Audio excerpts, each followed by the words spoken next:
Everyone, welcome to update by Aniket YouTube channel. दोस्तों, आज की ये वैकेंसी आईटीबीपी कांस्टेबल की तरफ से है, जिसका full form Indo Tibetan border police force है। मिनिस्ट्री ऑफ होम अफेयर्स के अंतर्गत आती है। ये जो वैकेंसी है recruitment for the post of constable है, जिसके अंदर पायोनियर कांस्टेबल के अंदर भी एक पोस्ट होती है जिसे पायोनियर बोलते हैं। 2024 का ये नोटिफिकेशन है। आज ही की तारीख 12 अगस्त को ये जारी हुआ है। ये पूरा ऑफिशियल नोटिफिकेशन है। इसके अंदर जो जो मेन बातें हैं या मेन पॉइंट्स है, उसको मैं यहाँ पे अपने पीपीटी के अंदर बना दिया हूँ और आपको मैं आज सारी बातें बताऊंगा। टोटल पोस्ट 202 रहने वाली है। ये फॉर्म अप्लाई डेट कब से स्टार्ट होंगे, एज क्राइटेरिया क्या रहने वाली है, एग्जाम पैटर्न क्या है, कितने सब्जेक्ट्स है, कितनी मार्किंग स्कीम है, सिलेक्शन प्रोसेस क्या रहने वाला है, कितने फेजेज में होने वाला है और सिलेबस क्या है, इस बारे में आज हम बात करेंगे। अगर आपने चैनल को सब्सक्राइब नहीं किया तो चैनल को सब्सक्राइब जरूर करना। मैं इसी तरीके की वैकेंसी की वीडियोज आपकी तरह लाता रहता हूँ। चलिए बात करते हैं सबसे पहले इंपॉर्टेंट डेट्स के बारे में। तो एप्लीकेशन स्टार्ट्स 12 अगस्त 2024 से स्टार्ट हो गए हैं और लास्ट डेट जो है वो 10 सितंबर 2024 तक ये लास्ट डेट है आप अप्लाई करने के लिए। उसके बाद एग्जाम डेट और एडमिट कार्ड के बारे में जल्द बता देंगे। वैकेंसीज की बात करूं तो यहाँ पे 4-5 तरीके की पोस्ट है। पहली अगर मैं बात करूं तो यहाँ पे कांस्टेबल कारपेंटर की है, फिर प्लम्बर की और फिर मैसोन की, और जो चौथी पोस्ट है वो है इलेक्ट्रिशियन की।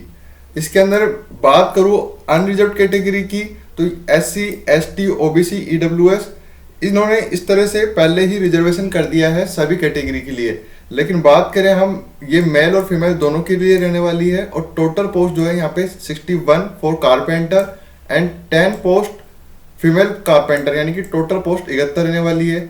वहीं अगर मैं बात करूँ प्लम्बर की तो टोटल पोस्ट 52 रहने वाली 52, और मैसोन के लिए टोटल पोस्ट 64 और इलेक्ट्रिशियन वालों के लिए total post 15।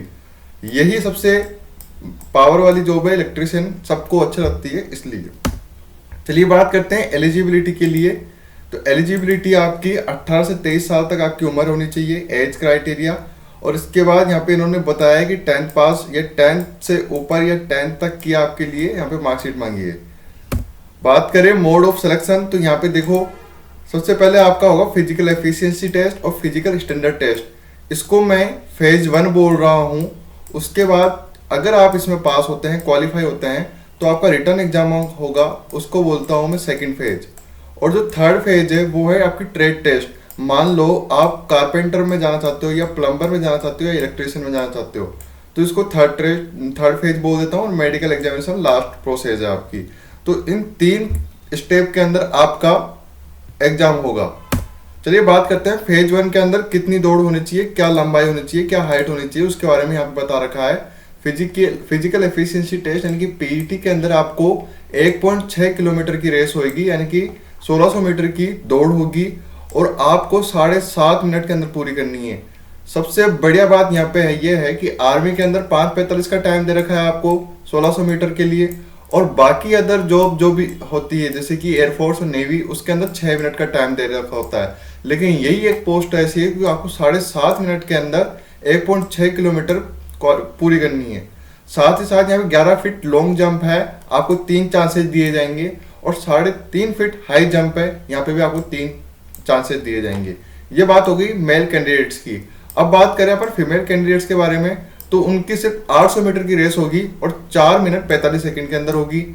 Long jump 9 feet की और हाई जंप 3 फीट की। ये marks awarded for this test PET shall be qualifying in nature. ये क्वालिफाई होंगे, यानी कि आप सेकंड फेज के अंदर क्वालिफाई करेंगे, इसका नंबर नहीं जुड़ेंगे मेरिट लिस्ट के अंदर। यहाँ तक आपको बात समझ में आ गई। चलिए अब चलते हैं फेज सेकंड की तरफ। जो भी क्वालिफाई कर लेगा उसका फेज सेकंड होएगा। सब्जेक्ट जो है एक इंग्लिश, हिंदी, जनरल अवेयरनेस और क्वांटिटेटिव एप्टीट्यूड, यानी कि आपके थोड़ी बहुत मैथ और सिंपल रीजनिंग। 20-20 क्वेश्चन होंगे और 20-20 मार्क्स के होंगे। टोटल सब्जेक्ट 5 है।